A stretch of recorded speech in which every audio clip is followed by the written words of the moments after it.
ਤੁਸੀਂ ਨਾ ਥੱਲੇ 3 ਤਸਵੀਰਾਂ ਵੇਖ ਰਹੇ ਹੋ। ਇਹ 3 ਤਸਵੀਰਾਂ ਨਹੀਂ ਹਨ, ਇਹ ਪੂਰੀ ਕਹਾਣੀ ਹੈ ਉਸ ਬੰਦੇ ਦੀ।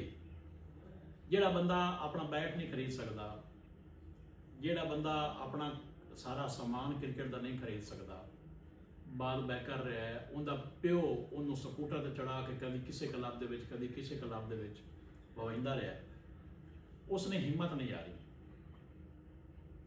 ਇਸ ਨੂੰ ਕਹਾਣੀ ਨੂੰ ਪੂਰੇ ਨੂੰ ਅਗਰ ਅਸੀਂ ਸਮੇਟੀਏ, ਅਸੀਂ ਇਹ ਵੀ ਆਖ ਸਕਦੇ ਹਾਂ ਕਿ ਬੰਦਾ ਕਰੇ ਤੇ ਕੀ ਨਹੀਂ ਕਰ ਸਕਦਾ। ਸੁਣਿਆ ਵਕਤ ਵੀ ਤੰਗ ਤੋਂ ਤੰਗ ਆਉਂਦਾ ਹੈ। ਬੰਦਾ ਕਰੇ ਤਾਂ ਕੀ ਨਹੀਂ ਕਰ ਸਕਦਾ, ਸੁਣਿਆ ਵਕਤ ਵੀ ਤੰਗ ਤੋਂ ਤੰਗ ਆਉਂਦਾ ਹੈ। ਰਾਂਝਾ ਤਖਤ ਹਜ਼ਾਰਿਓਂ ਟੁਰੇ ਤਾਂ ਸਹੀ, ਪੈਰਾਂ ਹੇਠ ਸਿਆਲਾਂ ਦਾ ਜੰਗ ਆਉਂਦਾ ਹੈ।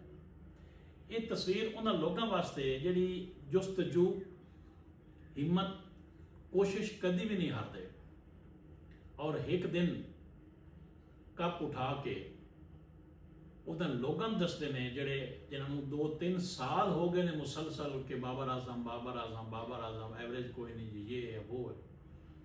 उसने साबित किया है कि कितने खिलाड़ी PSL में शामिल ने और सब तो the best batsman of the PSL वो बाबर आजम ने ही वसूल किया है।